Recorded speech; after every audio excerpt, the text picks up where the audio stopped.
Ja, velkommen til husmøte I kveld. Og for å legge løten I Herrens henter. Jeg takker vi kunne være samlet I samme natt til år I kveld, og be til om å sikne stundene. Be til om å fytle med og okkon ødel. Vi tunne nærvære, og tunne anta Herre. Be om at tunne frier skal senkes iver hvert hjärsta og bygge med salva all øyro og leta frivalde hver hjärsta til å lusta og høyra og hitja på hva vi snakker om at det så hvordan alvarsamt det og jeg bygge herre om at tutt folk fyrir må være styrst og varvått og utgjørst og utrusta til å være sterk og uilaten til alle møtstøv til enda tøyene til å være standant herre. Og jeg trygger at det som styrker dere mest til at her var tøyt røyna varvåtta og utblåsta år som vi vet King James Biblia. Så vi det om siknes av stund og I Jesu navn. Amen. Ja, så viken har vi påse om det som vi kallar år vi alt avgerande røttum tøytningen.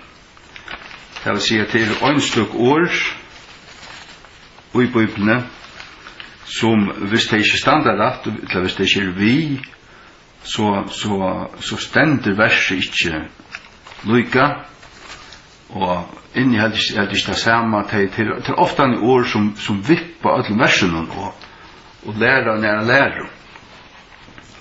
Og jeg tror og det er sikkert også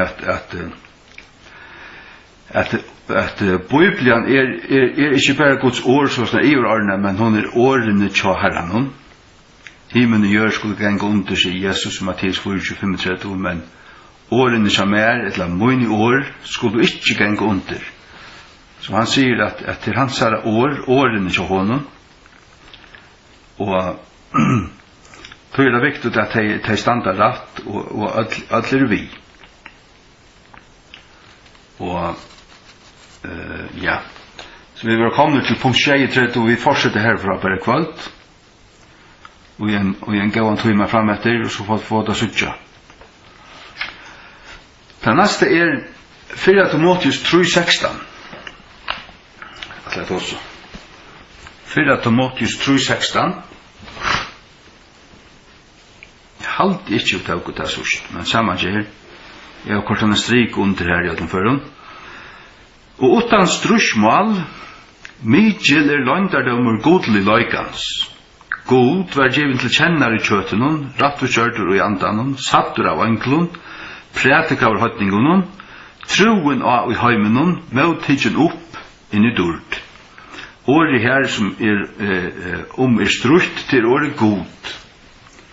Og I grisken handler her stitt og det nek år som kommer 8-4 for å spære plass til at papiret var så dørst. Og 8.000 årene tar stitt og det var theos til et undlitsende året for god. Men tar stitt og øyne han. Og det luktes akkurat, det ser ut til som en ringur, som annakvart har en krull inni ui, eller ikke. Hvis krullan manglar, så det han, hvis krullan der, så det theos. Og som vi handler til å ha theos, så det sommerstand som det manglar, og sommerstand sier at hva som kan det her, at det her, det bare sliter.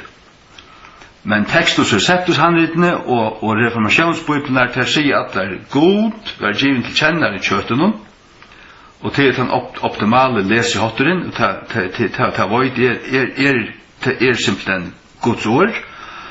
Og så det, vi kan ikke bare si som så, ja, men Bibelen lærer ærestande Guds, det Jesus Kristi goddomlige, at Jesus kom, så kom god. Til dem I Johannes 8, at og begynnende var året var så god I året var god. Vi kunne ikke si at det ikke, nå har vi ikke hatt på plass. Bibelen lærer det her. Nå hun skal lære det her som hun lærer det, og I hver plass her som hun lærer det, og vi kunne ikke bare si at det er nok at hun lærer det sommerstedene. lærer om det 12 ferier, så kunne vi ikke si at jeg til nok at hun lærer det 6 ferier til et eller annet slukt. Så skal hun lære det 12 ferier, her som hun lærer det, just så som hun lærer det. Så sånn så jeg på at det her, og så sånn skal du også så på at det her, du som høyder, du ordens måtte forstande det her.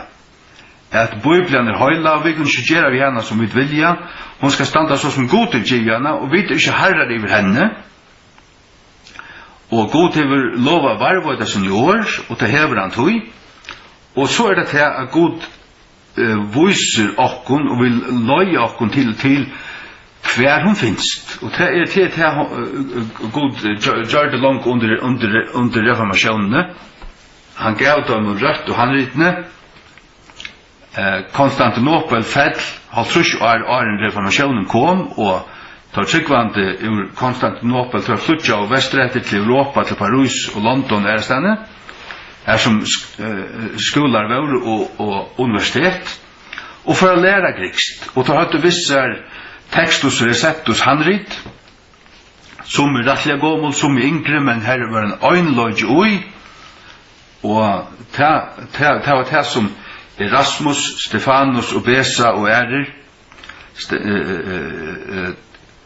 kjente som Guds ord og stilisera og gjør det standard utgaver av og prenta av.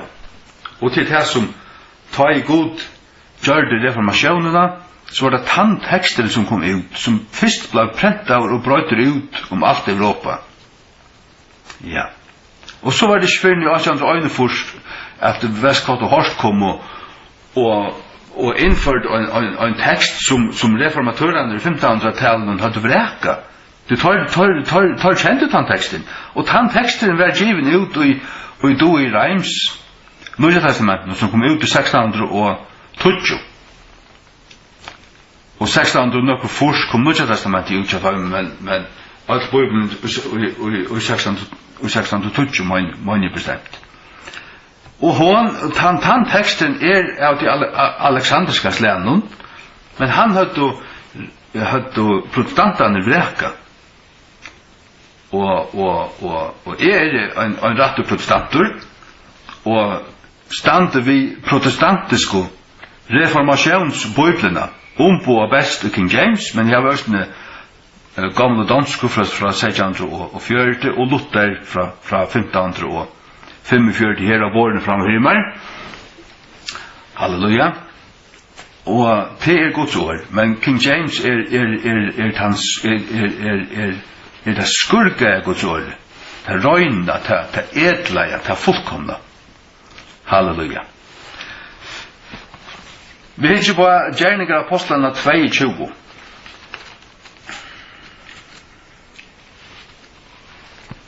Gjerninger av Apostlarna 22:16. Ja. Gjerninger av Apostlarna 22:16. Og nu kvitt ralars tu, røys te over doktor, og tvo av borstuna sinter, kallandi og navn Herrans. Her sier Alexandriska Bibler, og kalla av navn Hansara. Jakob Dahl sier Hansara. Ja. Og kallandi og navn Herrans, hva man det gamla danska sier her til dømes, Gjerninger av Apostlarna 22:16.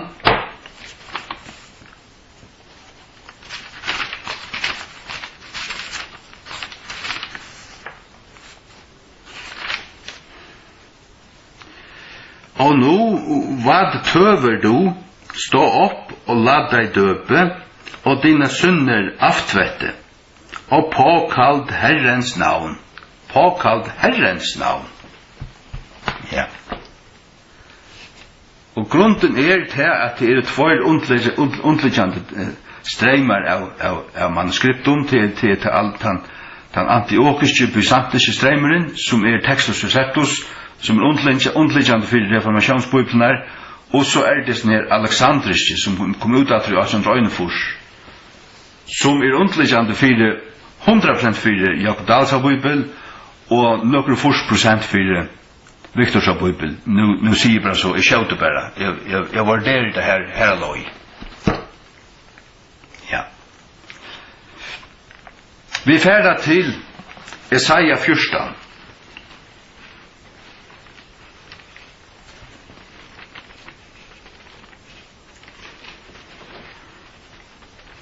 Vad ska jag säga? Ja, 40% är upp ner till, kan man ta till 50%, men samma ger.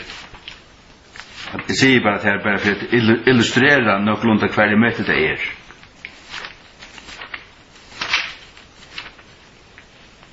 Ikke til at jeg flyter med at vet, jeg stande ved King James, jeg vil alltid flott til nækka anna. Jesaja 14:12. Hvor er du fallen fra himne, og Lucifer, sonur morgonsins? Hvor er du høgtur nye til gjerrarinnar, som vaktest tjauernar? Året som strutt er Lucifer, sonur morgonsins.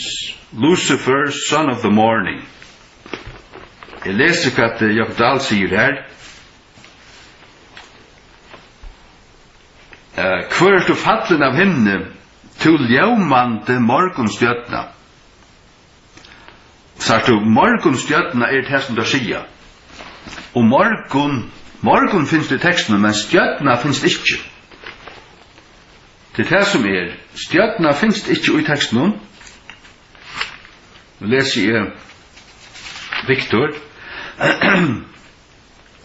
Nøy tu fast av himne, lysande morgonstjøtna. Nøy tu vart feltur til gjerrar, folka kuare tuin. Lysande morgonstjøtna sier der. Jeg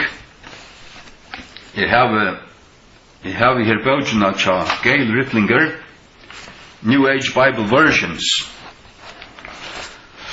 Og hun skriver her altså i 42. An examination of the original Hebrew will dispel any illusion that morning star is an acceptable substitute for the word Lucifer. The Hebrew is Hillel ben Shakar. Ben kjenner temmerse sonur, Shakar morgon. Hillel ta året som tar tøya som Lucifer. El merker tann, og hel kommer i grikst som helios, og ta merker saulin etla atliaus. Hel el merker tann lysande. Men Ben Shakar sonur morgonsins, det er ikke morgonstjøtna. Lucifer ikke morgonstjøtna, han Lucifer, sonur morgonsins. Which is accurately translated Lucifer, son of the morning. Det bokstavligt det som stendur her. The NIV and NASB give an English translation as if the Hebrew said, Shakar kokab ben Shakar. Altså, tartuja da som det hebraiska sier Shakar kokab ben Shakar, or morning star, son of the morning.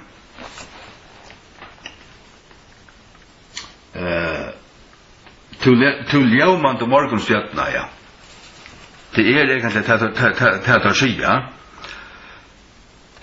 Yet the word for star, which is kokab, appears nowhere in the text. Altså, ordet for stjøtna til kokab, og det finnes det ikke i teksten i høver. Also, morning appears only once, as the KJV shows, not twice as the new versions indicate.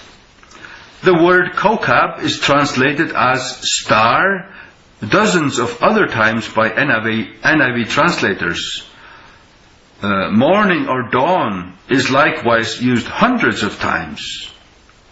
New version editors know that Boker kokab is morning star. Så hvis det hebraiska sier morgonstjøtna, så heter det steg Boker kokab, og det stender omgastande i nøkken hebraisk handrite. Så har det tradisjon som kommer ned etter, man heldig det være morgonstjøtna her. Onkel skriver det her, og så det kommet ned etter, og så det kommet vojar inn i moderne bibler. New version editors know that Boker kokab is morning star, since it is used in Job 38:7. Her stendur morgunstjörna. If God had intended to communicate morning star, he could have repeated it here. The word he chose, Hillel, appears nowhere else in the Old Testament, just as Lucifer appears nowhere else. Altså, Lucifer kommer fyrir øyna fyr i King James Bibelene, og i hebraiska Gamla Testamenten kommer Hillel bara fyrir øyna fyr, og så du El merker tann eller hin. Det vil si heter en personer, tog det et personsnavn, hin skuinande, hin lysande, og til det som Lucifer merker. Han som ber ljus, han som skuiner, han som flyter ljus. Til det seg han var en skuinande keruber her, Arna fell, men han fell, og han har jo et navn Arne til Lucifer, hver tofattende hymne, Lucifer. Og så det trobløsjen at åpenberingen tverferer kallar Jesus, eller gjør Jesus navnet morgenstjøtna. Så at navnet morgenstjøtna det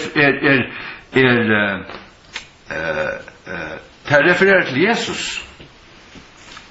Og tog den trobløsjen at man setter morgenstjøtna her, men sier man Lucifer, ja, så det at han som Jesus sa fattla, så sa Satan falla som snarljus av himne. Så til at Satan fattlen og skal endelig kastas ut ur himne, til en bibelsk læra. Ja. Lukas 12:18 sier, og han sier vi tar, skåi Satan som snarljus falla fra himne. Så Satan Lucifer, til Lucifer som fell. Og til å si at Lucifer til navnet som han heier Arna fell, men han var en keruber i himne, men nå han fattelen, og nå hever han navnet Lucifer. Men her profeti om det som hendte, tar han fell. Halleluja. Så får vi videre til å hitte på om vi tar en høylige bøyplio. Det mange dømi til at King James stendur det høyleir menn, høyleir øyntla, høyleir brøver, og halvtje anten og så videre, hver og i alexandriska bibler mangla år i høyleir. Færa kvarja til i kjøkkenen.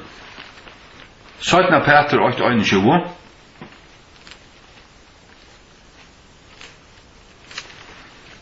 Peter 8:21. For profetiet kom ikke gamlare tog vi vilja mans, men høyleir menn Guds talavo, som tar vore drivner av halka andan. Høyleir menn Guds. Tar vore høyleir menn, profetene i Gamla Testamentet og apostlene i Nye Testamentet. Til jeg kan si at det var høyleir menn, ikke bare klottar, vannhøyleir, vinslurskar og hårbukkar og hva var det.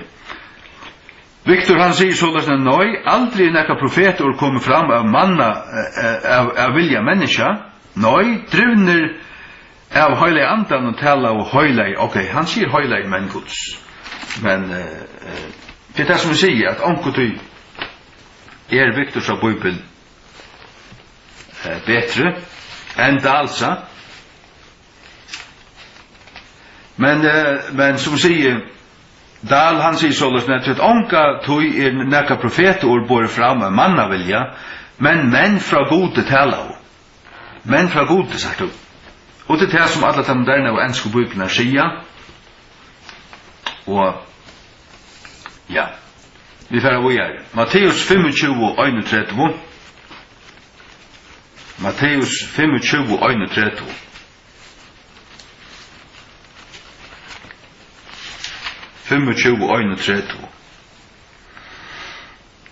Ta i menneskesjonen skal komme og i duldsøyne, og alle hinner høylav og ønglander vi honom, ta skal han sitte oppi av haseten av sønne dult. Høylav og ønglander. Matteus 25. Tja Viktor.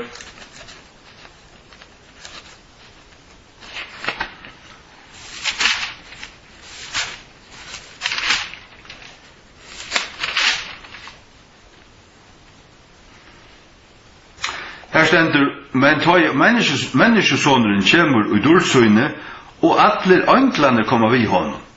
Så det det tvær flokkar av ønglan, til fallner ønglar, og så det tar høyla av ønglaner. Og det stendur til at tar høyla av ønglaner kommer vi honom, til tar som ikke fallner, og tar høylager, til å si at ønglar som ikke høylager, tar fallner, til fallner ønglar. Ja. Og mer da var bedre at det var en bibel som sier til at Jesus kommer etter vi høyla av en ønklon. Og ikke til å si. Og til hva han kommer. Vi får videre til 4 Tessalonikerbrev 5:26. 4 Tessalonikerbrev 5:26. Det vil høyla i brøver, ikke bare brøver. I anlegget tekum vi herran, at hesen epistel vil lysen fri ötlun hinnen høylav og brørum. Høylav og brørum.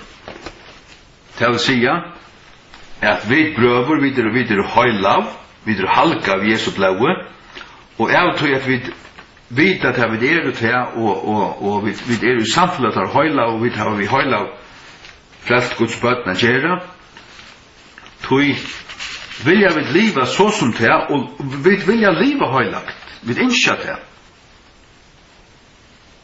Som Guds bøtna, og tog vi til, av Guds nøye.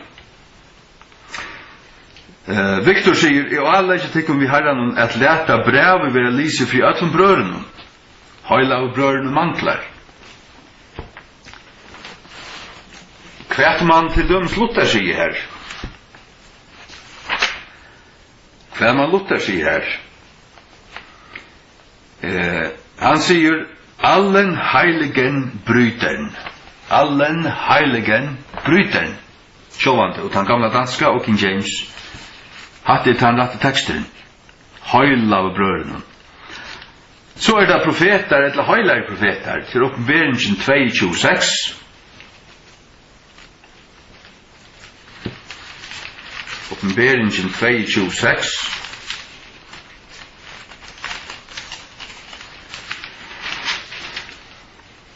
Ja. Og han sier med hesar framsagner trofastar og sannar, og Herren god henne høylav og profeta, sender sin angel av syna tænaren syna tingene som må brått være gjørt. Herren god henne høylav og profeta.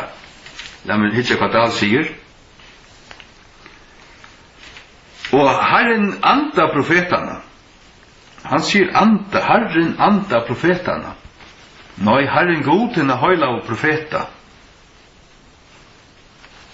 Det som høyliga Bibelen sier. Dahl sier god anda profetana. Han sier det samme som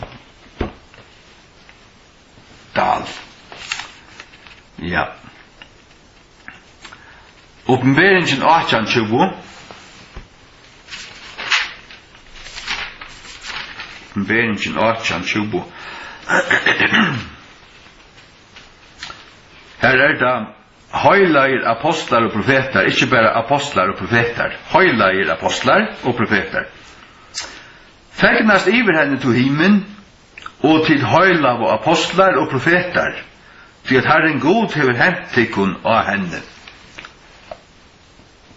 Og til høylav og apostlar og profeter. Gamla danska.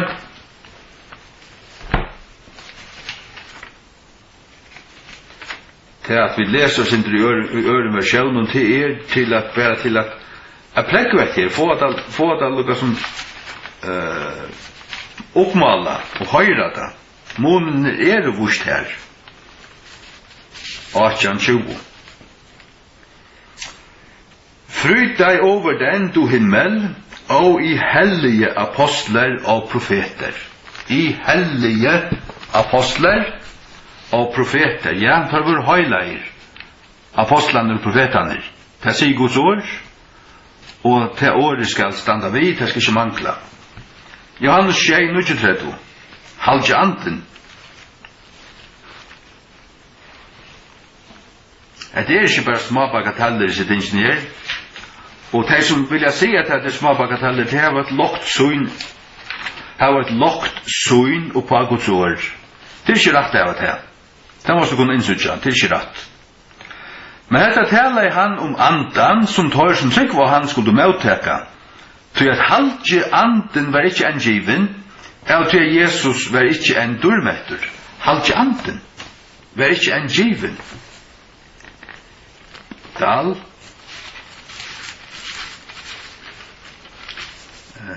Ja.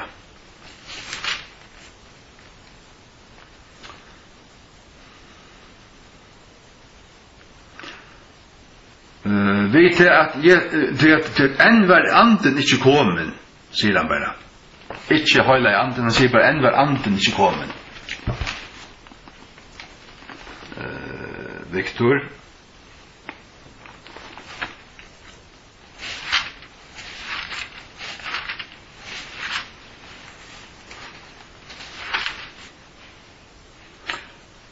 Till hela anden var inte än. Och han säger han hever hela vi. Ja. Men det ska komma vid alla stan, inte bara vid först. 4 Korint 2:13. Vi vill ha en semi-heliga bibelio. Vi vill ha heliga bibliorna. Till öjno och sanno är först år är vi och allt är på plats och så vidare. Ikke i noen liten prosenttal eller noen lunte her. Det skal være 100% her. Hva sier jeg? 4 Korint 2:13, ja. 4 Korint 2:13, ok.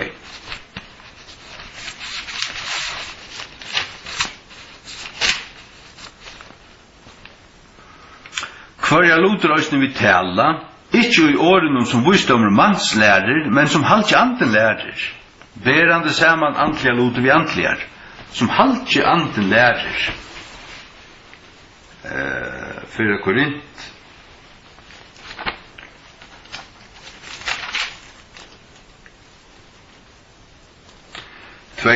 sa Viktor. Tala vi oss om, ikke vi åren som menneskelig visdom lærer, men vi åren som anden lærer. Sagt du? Jeg kjenner ikke halvt anden, det hele anden. Hva man til dem Luther sier her?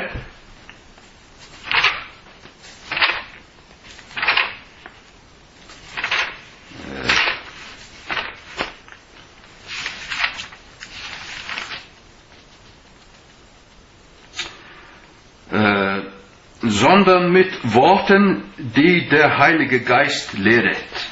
Die Heilige Geist lehret. Sjåvande. Matteus 12:31.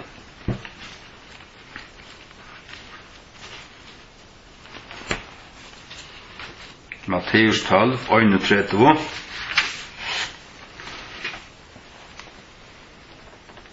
Kvarsvegna er sige til ikon, alt slag av synd, og godsbåtan skal være fyrigiven mannen, men godsbåtanen i møte halkandanen skal ikke være fyrigiven mannen.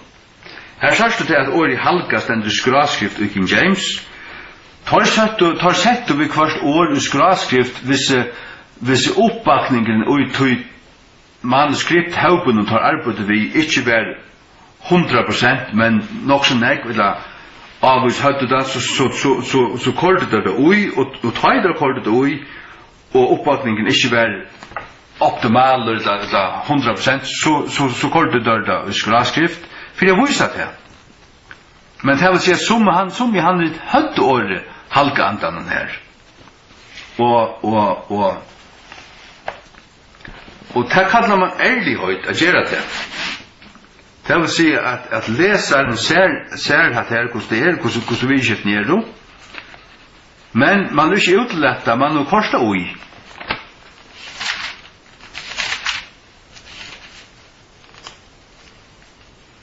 Ja. the Holy Ghost. Kvart man til dømes Victor sier her.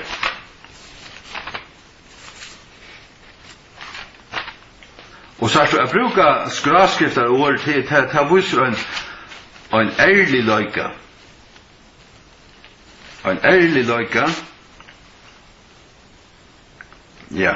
Men spottan og møte andan skal ikke være fyrtjøven. Det viser en ærlig løyka. Til dømes i Efesusbrevnen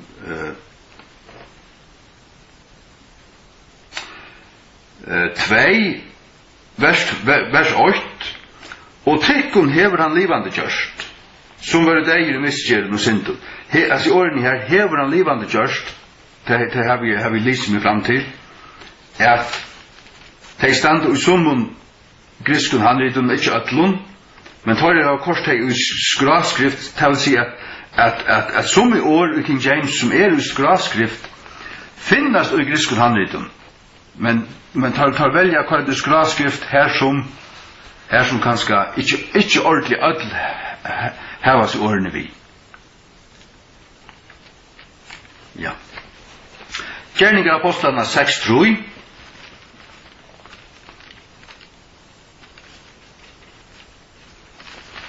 Gjerninger av apostlarna 6:3.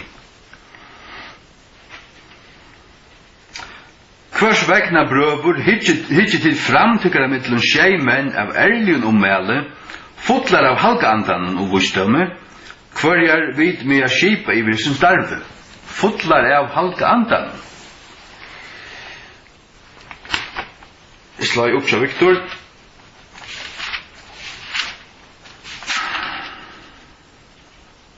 Fotlar av anda og vusdømme. Nei. Fotlar av halka andan og vusdømme. Fotlar av halka andan og vusdømme. Det monura og det halka andan så skal det standa. Og her stender halka vid bøynarskrift, sier du. Det vil si at her det öll tekstus og settus handrit som her var åri halka vi, men åri halka manglar i Alexanderskun handritun, og til det som Victor Dahl hava hildi seg til her. Den gamla danska hon sier, og det fullt av den hellig ånd og visdom. Den hellig ånd. Fullt av den hellig ånd og visdom. Halleluja. Gjerninger apostlarna 8:18. I Jesu navne. Og ta i Simon sa at jøgnen og anlegging av hånden til apostelen var halvtjanden given, bei han ta en pening. Halvtjanden var given. Hva sier Victor her? 8:18. Ta i Simon sa at høylig ande var given. Jeg sagt, han hevde at vi først vi og først ikke, og så videre. Til han sikler mittlen, han har også haft en King James åpnet til han tutt. Det er altså onkel til han er sin egne øyntingon, lukka som hilser til King James, onkel ikke. Men det kan man ikke kalla en King James bibli, eller en som er av samme støy, samme standard som King James. Det er det ikke. Men en som er lukka som King James, som kan av røttum kallast heilige biblian, føreska King James. Rom 8:16.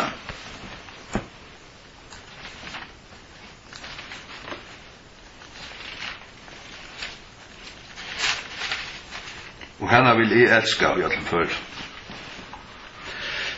Rom 8:16. Her det gledebåskap på Krist. Det er skammest ikke ved gledebåskap Krist. Det finnes falske gledebåskaper.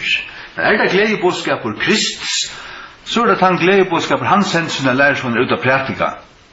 Og som han åpenberer neivar for Paulus just hva han er og du vet, hon var åpenbæra løntardømmer løntardømmer om gledebåskapen og om troarhushalt og alt det fram hinnar på nekva matar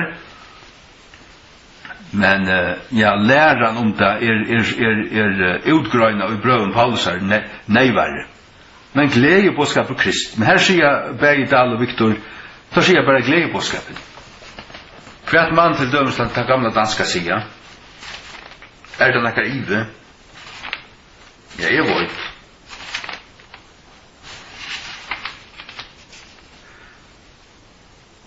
Og skammer meg ikke ved Kristi evangelium. Kristi evangelium. Halleluja. Kolossebrev 8:14. Det ikke blæging, men vi fånganske av at vennja okkur vi har blei i vujtlene. Det er 204. Kolossebrev 8:14. Og i kvarjen vil hava endurløysing jøgnum blau hansara. Enta fyrirgjevingssyndana. Og i kvarjen vil hava endurløysing jøgnum blau hansara. Enta fyrirgjevingssyndana. Sars du. Textus receptus handliten var for det mesta varvort og i til gresk ortodoxe kyrkjene som alltid har vært grekst talande eller grekst talande. Her er det elskriv. Du kan se ganske grekst til brott seg og pikkele sinter seg på 2000 årene, men det er samme mål. Og jeg så en dokumentar av 3-4 måneder som gjør det seg en tur Evigt til Grekkaland, vi har noen tekstus receptus Nye Testamentet, og vittna av gøtene vi tog 2000 år gamle griskon, og vurst og falt her gøtene løse for dem, og spurte forstandet det. Det ser sånn gammalt ut, men det forstod det. Til som hvis vi føringar lesa akkurat gammalt kveie, men slås utlendingar klarer vel å lesa Íslands fra 1200-tallet, og Ísland tar eldre eddaina fra 800. Altså, du Íslands, du klarer vel at skilja det som stender her. Til det tutt mål, det bare lyd som det brøtt. Så løs, trygg vi tog at griske teksten i sjåvan ble varvåter og i Konstantinopel, og i Grekkalandet. Men så har vi også tøyingar, bøynløs tøyingar til latoin, den gamla Itala, til dømes, tøyingar til georgist, til gotist, til armensk, til syrisk, og du vorst næres at tøyingarna var gjørdar, og så finner du gommel handrit og gommel brot, helt atter i jøgden, du sørst til at det løyte brøyt, til at den tøyingen hun er ikke endur tøyt, hun er ganske onkur år dagført, så kvart som år så kvart som malet brøyt, men det førstehånds tøyingar fra første øld, eller æreøld, kanskje første æreøld, kanskje 130 ble nekva tøyingar gjør der, og tilstola og King James tøyerne seg til øysene, ikke bare grekst, men tar sammett og vi til, for at være sikre og for å prøve det av, så må trygg der ned, og for å være sikker i hver en år, særlig her som Ivamal stinga seg opp. Det noe som, her er ikke Ivamal, så lett man ta færa. Men det et Ivamal, så kan du spyrja andre vittner, for å prøve det av. Halleluja. Det var det å gjøre. Jeg håper jeg har forklaret det nå vel. Johannes 6:24. En gommel tøying også en persiskun, en gommel etiopisk tøying finst, og en gommel indisk, altså skriften fører ut alle stedene. Og du har gamla tøyingar, og de handliten du har varvått fra den tøyingen kanskje fra år 800, kanskje år 1000, men her sier du at det er gammalt mål. Og så det kanskje revidere øyne for mye alt eller sånn, men du øyer onker gommel vittner, og som du tar gonger ut fra, her gonger helt atter til, ta det var tutt. Du tøyingar arbeid, vi ikke gjørst bare bara du varst och tog och autoi. Så kräver han och så störst som det så vera inte nägt toinga arbete gjort. Särskilt och en tog här som papur kostnader mycket och du hur nägt folk kan göra det. God kallar om kan göra det. Och så Guds ord kom ut att i malen och så det här Bibeln att i malen och kanske 1000 år för glattverk alltså. Då kan man säga att det här att man häver Guds ord och tar gånger helt åter och så kan man finna fram till när det var tryckt och kvar i texten där fylger är det den alexandriska texttypen eller det den antiokiska byzantinska texttypen och där flest då först och hans tryingarna från först och allt du finner det du av textus receptus texttypen som den samma texten som underliggande reformationsbibeln där. Ja. Johannes 6:24. Johannes 6:24.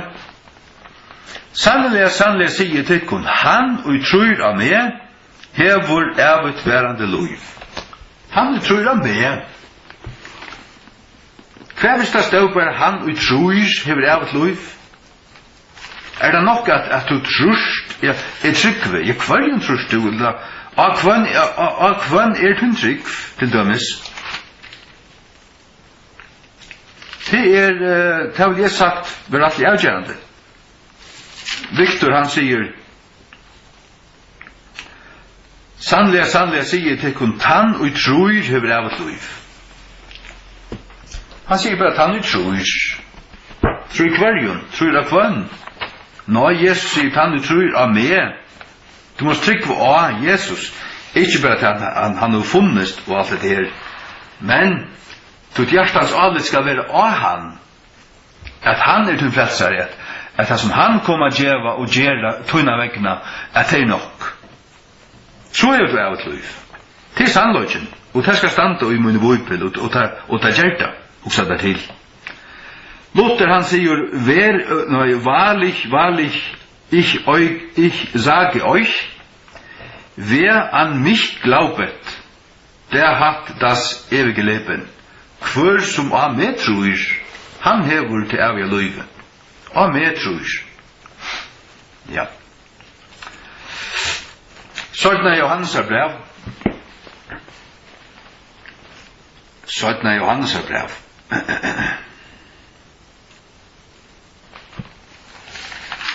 Vers 9. Guds læra Kristus.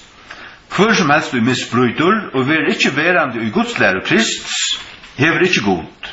Han som vil verande i Guds læra Kristus, han hever bei færen sonen. Det Guds læra Kristus. Det ikke bare læran og okkara læra. Ja, så kan det være Calvinsa læra, etla læran til Plymouth brøren som kom til Färja. Ja, men det læran, altså det men det Guds læra Kristus? Det så spurningrun. Det det ikke. Jo, grunnleggende, men til vårt.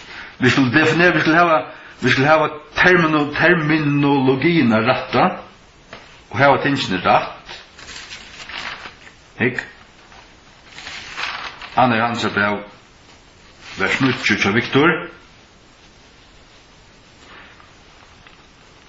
Kvart han og vuker av loj, og ikke vil verande i lære Kristus her. Ok, han hevda fyrst og fyrir, sagt du?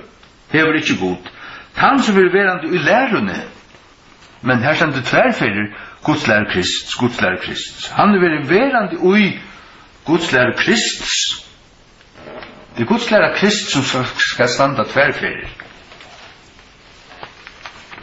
Det er ikke noe bagatell. Altså, jeg fløyter ikke at det er, om det stender rett. Øynafyr er ikke nok, hvis det skal være tverrfyrir. Hvis det øyne er tverrfyrir, ja, lett det så være tverrfyrir. Gamla danska, hva sier hun? Vær den som afviker, og ikke bliver i Kristi lærdom, i det øynafyr, haver ikke god. Og hvor som bliver i Kristi lærdom, haver det tverrfyrir. Han haver både faderen og sønnen. Ja. Hatta stålige på. Hatta stålige på. Hva har vi Dahl? Ikke hva han sier der.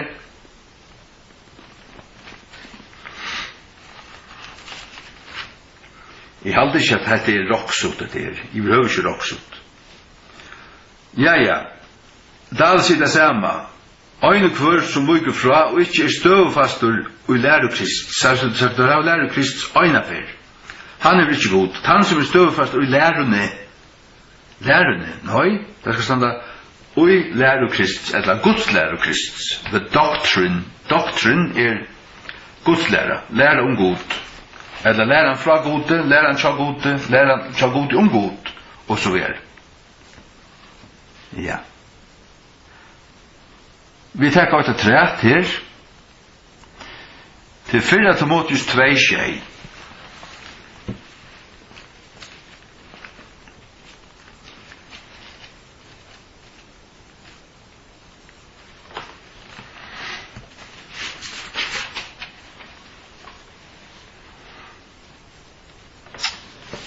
Fyrra Timotheus 2:6 og til sannløykan i Kristi etla sannløyka.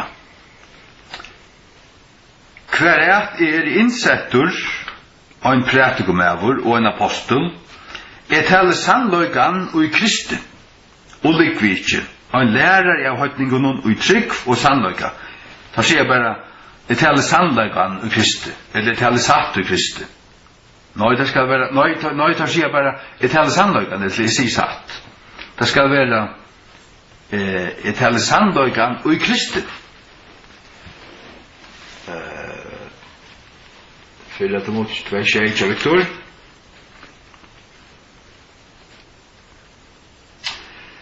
For dette jeg setter til prætukara og apostel. Jeg sier sannløyka. Han sier bare, jeg sier sannløyka. Hva sier så det gamle danska til dømes? Ja. Ikke stått la vita.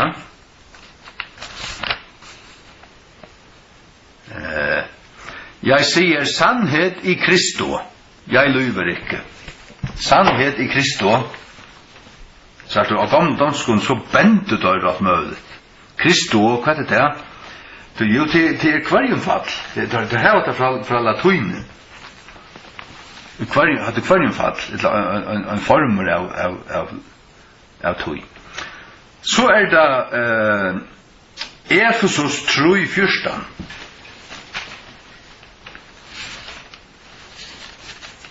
Efesus 3:14. Her det fægir vår Herre Jesu Krist, etla bæra fægir nun. Jeg tidsja om det fægir vår Herre Jesu Krist. Første mål det, men for hesa grund bodje knæmoine fægir vår Herre Jesu Krist. Fægir vår Herre Jesu Krist. Efesus 3:14 tja Victor. Tøy det at det bodje knæmoine for fægir nun. Fægir nun, hva sier Luther til dømes?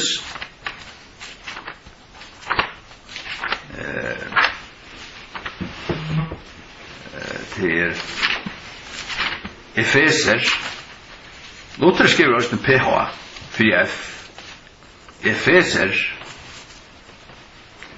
Der halben beuge ich meine Knie gegen der Vater unsers Herrn Jesu Christi. Akkurat lika som okkara biblia. Føreska King James, Guds ord av føreskan. Endelig. Så at tid babsar i fargen, tid har ikke haft, tid har helt, tid har, jeg vet ikke, tid har bare byttet at det kunne ikke innhold, tid har haft det bedre biblia, men så er det tro på er steg og tøyt en mann som er lyst i urene King James, og nå har alltid vært lykka, nå er lengt fra tøy. Men nu kan det være lykka. Til at nu er det lykka. Galaterbrevet 4:6. Galaterbrevet 4:6.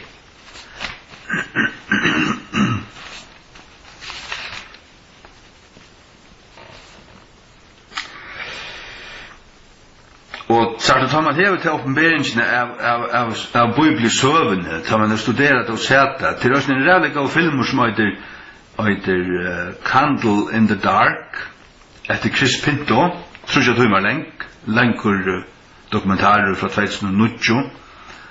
Här han Lucas som präckar allt det till för jöknen då. Och här är det två pastor vi är framåt. Tears among the wheat och Bridge to Babylon. Det nu inte timmar tillsammans. Hickar du ett tog fast och alla bibelsövena lagda ut för det. Det som man läser en tjocka bok. Och hever du hälsa uppenbarelserna så kan du omgång till sådana sådana prata att Bibeln är bara all soppan alltså, och att det ska bara supplera vart annat och jag kan bara bruka det som jag vill. Nej, talan är här om tvär bibler. Annor röjn och annor är perverterande i Alexandria. Det ser man klart. Och så är det här, vad ska jag bruka? Jo, jag vill bruka ta röjn och ta skur och ta varvått. Galaterbrev 4:6. Her det arvinge Guds jökn Krist, eller arvinge for Guds sætjer, sier seg hinner.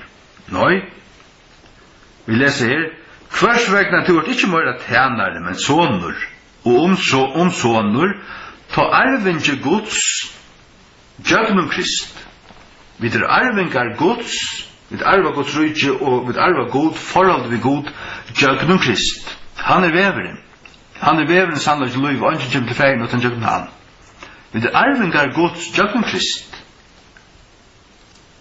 Ikke bare arvingar fyrir Guds sætjer. Nei.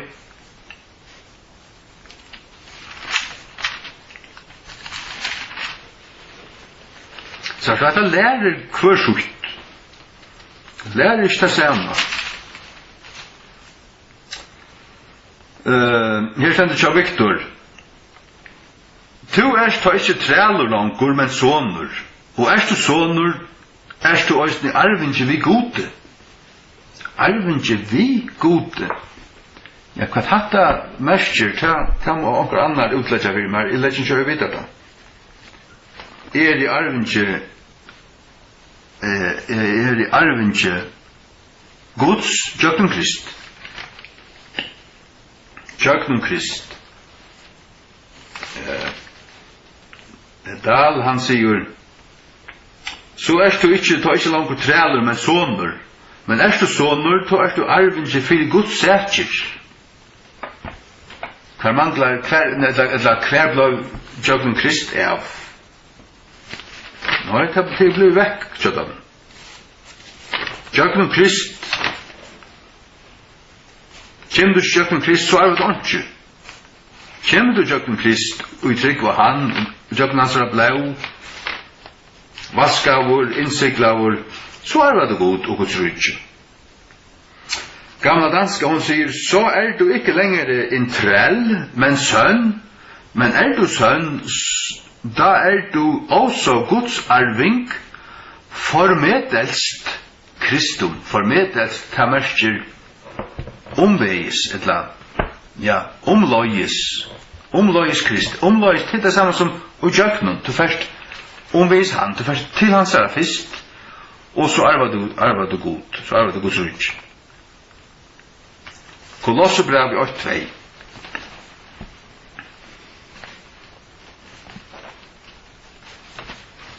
Kolossebrev 8:2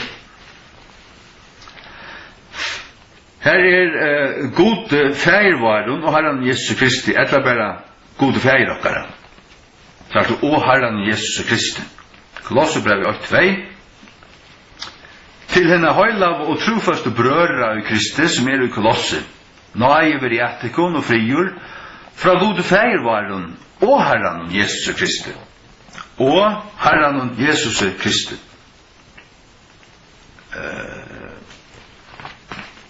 Luther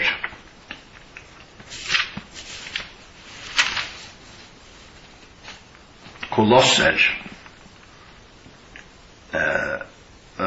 Gnade sei mit euch und Friede von Gott unserem Vater und dem Herrn Jesu Christus. Sørst du. Hva man til dømes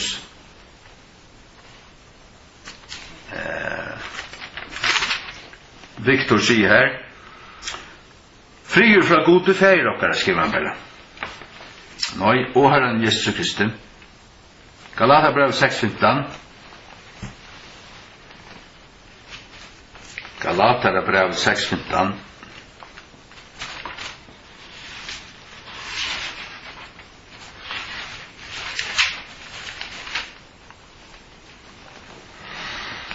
Her er det, og i Kristi Jesus og gagnar først omskjering nekka, etla, først til at være omskåren gagnar, men til og i Kristi Jesus gagnar først omskjering nekka, sier du. Og til å brøyte det, Galaterbrev 6:15, til at og i Kristi Jesus gagnar først omskjering nekka, etla er omskjering, men og nutju skapningur. Det vil si, og i Gamla testamentet varst du omskåren, så varst du Guds folk, men og i tog måte som det er være Guds folk som gjøte. Det vil si, Guds utvalgte folk tar finke omskjering, Abraham fikk omskjeringar tekjene til at hans avkom skulle omskjeras for å være parster av Israels folket. Parster av jøda. Og Gud sier, gjør dette sattmålet til sin mitt med og tikkun. Men og i Kristi Jesus omskjering ikke. Vi har ikke bruk for omskjering. Nå tar jeg ikke sattmålet og Jesus kommet. Så hvertje omskjering nekka, eller er omskjering. Men og nødje skapninger til det som teler. Til at du vil det erst og nødje skapninger. Så at i Kristi Jesus gagnar hvertje omskjering nekka, eller er omskjering. Men og nødje skapninger til at du er og nødje skapninger og Jesus.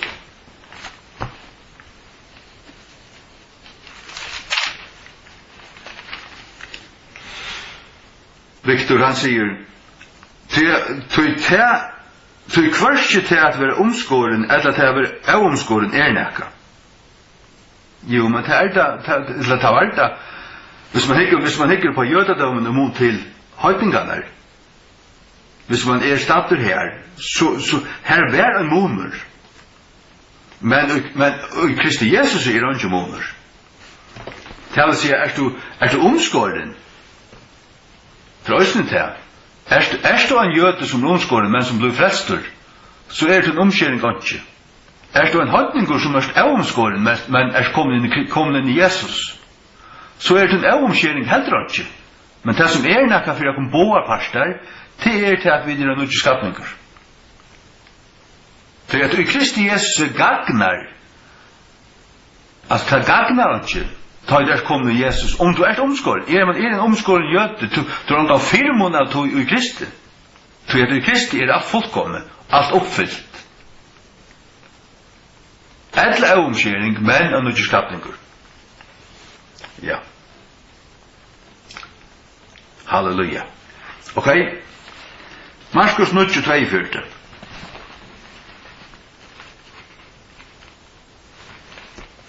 Takk, Herre.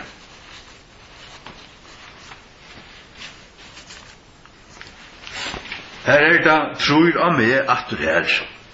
Og hver som helst du skal volda øynene som smav og som tror av meg møgn på. Det er bedre for han at av millenstøyne var hånd om hals hans herre, og han var kastet over inn i kjekven. Det er som smav og som trygg var av meg. Trygg var av meg. Trygg var Jesus. Ber det til at trygg var, men ikke trygg var Jesus. Ja, det ber det så sannelig. Og er det måneder at du, eller kan hitt være brøyere? Ja, det er brøyere. Men er det trygg var Jesus, ja, så er det han tryggven. Og det er han alltid tryggven. 9:42.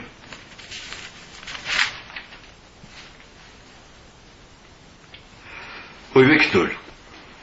Men han, og i ver øynene som smav og som tryggva til avstøyt. Det er som det bare tryggva, og til å si det alle øyne.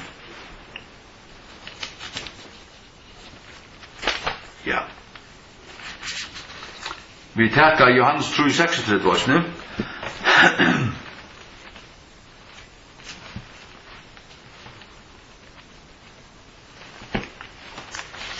Johannes 3:36.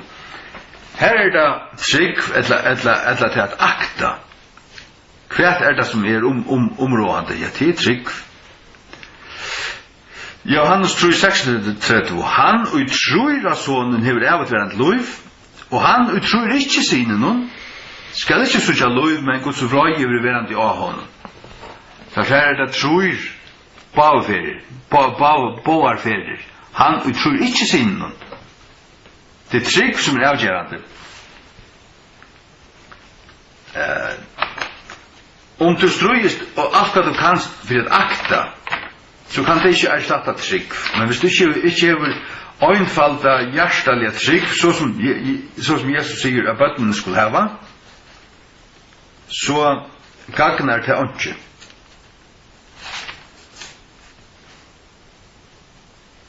Gamla danska hon sier, «Vå som tror på sønnen haver et evigt liv.» Så sier han også, «Og vå som ikke tror sønnen, han som ikke tror synen noen, skal ikke se livet, men Guds vrede bliver over ham. Tror sønnen, tror du synen noen, jeg tror ikke synen noen. Han lover jeg varve det som i året til han gjørst, og vi har bruk for dem til at de finnes til himmelen, til at gagnar okken ikke nekv. Nei, det er gjør, til vi som har bruk for dem, og det King James Biblia.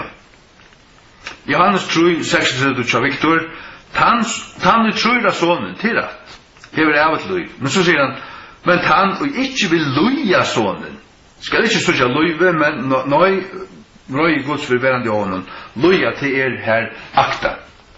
Her det vil løya av, så det vil jeg lust etter, men til sånn løya er at løya med, til at akta med, til dømes.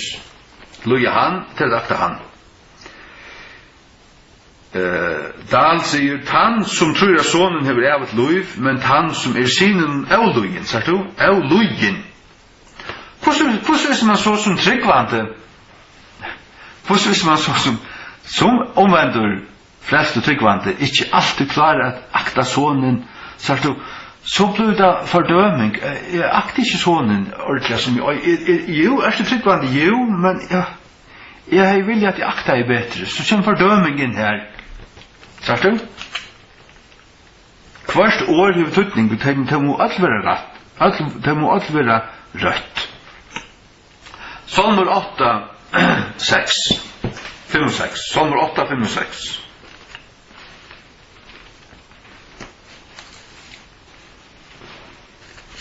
År sier han ikke avvust. Og i Bibelen så lærer de avvust ting. Og de må være rødt. Salmer 8, 5. Først King James. Det to har gjørst han og synte lagre enn anglarnar. Og hever krunt han ved dård og høyre. God skapte mannen, og han gjør den av lydsent lagre enn anglarnar. Men her sier Alexandriska Bibelen at han gjør den av lydsent lagre enn god. Vi er ikke bare lydsent lagre enn god, vi er nekv lagre enn god. Men lagre enn anglarnar, ja, det er vi. Lykka under til at høyre og andlige verer og tog kunne ferast og klimmast og standa framfor Guds asjøn. Men allikevel lærer Korintbrøven lærer til at vi skulle ta i dømeren ved, da skulle vi døme ønklar. Så vi vil ta hakre enn ønklarner. Ta.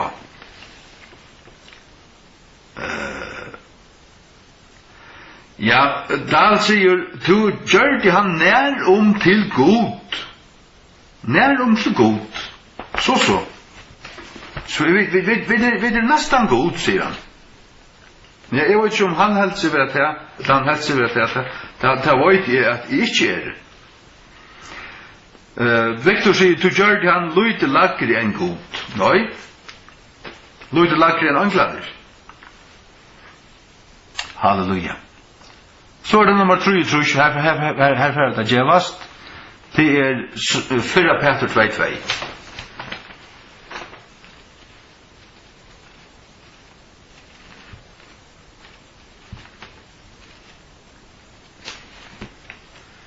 Fyrra Peter 2:2. Som nøyfødd pinkebøten, trai i hina fastles og mjölkårsins, at tid med vaksa herav. Som nøyfødd pinkebøten, trai i hina fastles og mjölkårsins, at tid med vaksa herav. Det vil si, pinkebøten her, vi som frelst er og pinkebøten, tar vi der nøylig frelst. Og ta skulle vi, så det Bibelen er sånn tåser om til dem i Hebreerbrevet 5 om at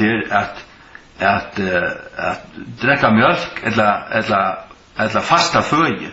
Og mjölken er til de som er bøtten i Kristi. Det vil si, og her stender det nøyfødt pinkebøt, og så kan man skal ete. Det vil si, hese her er frelst, men det skulle veksa. Så stender at tid med å vaksa her av. Hvordan da? Som frelst. Växa vi är då starkare. Att det mer växa här då. Halleluja.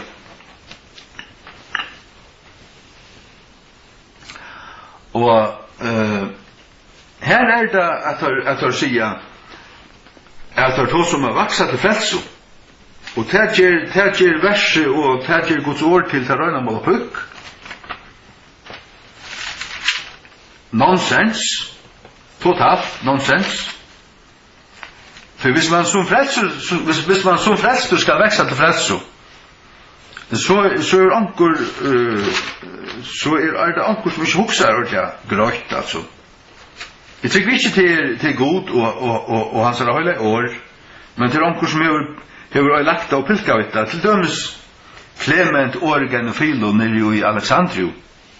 Och så Westcott och Horst som ändå lyckas av han falska texten här. Det är akkurat höjst. Victor han sier trai an som nøyfødt bøten hina avblanda av mjölkårsins fyrir at tid av henne kunne vaksa til frelso. Nei.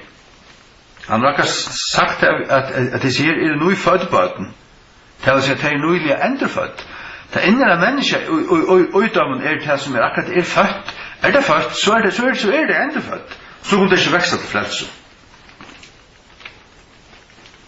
Så at kan säga till döms den gamla danska här.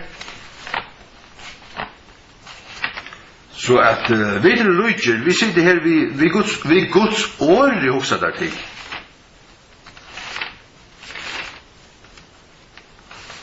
Ja. Och nu hoppas jag verkligen att och trycker tog jag att hon får bli planta och gå i utgåvan. Jag tycker jag har en arbete på tog. Det är ting som händer. Gamla danska första Petri första almindeliga brev stendur 2:2 och higger som nyfödde barn efter den andliga oforfalskade mjölk att I kunde voksa ved den. Kvöjt är nyfödd barn. Och nu skulle jag dräcka mjölkina så att jag kunde växa av henne. Ikke til frelso, men som frelst. Så jag är vauro frelst. Halleluja. Ja. Allt vi kom nu jökten det som skulle takk i vald.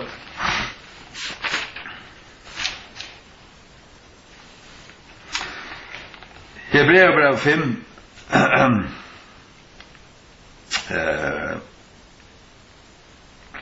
Hebreerbrev 5 fra vers 11. Jeg vil bare lese det.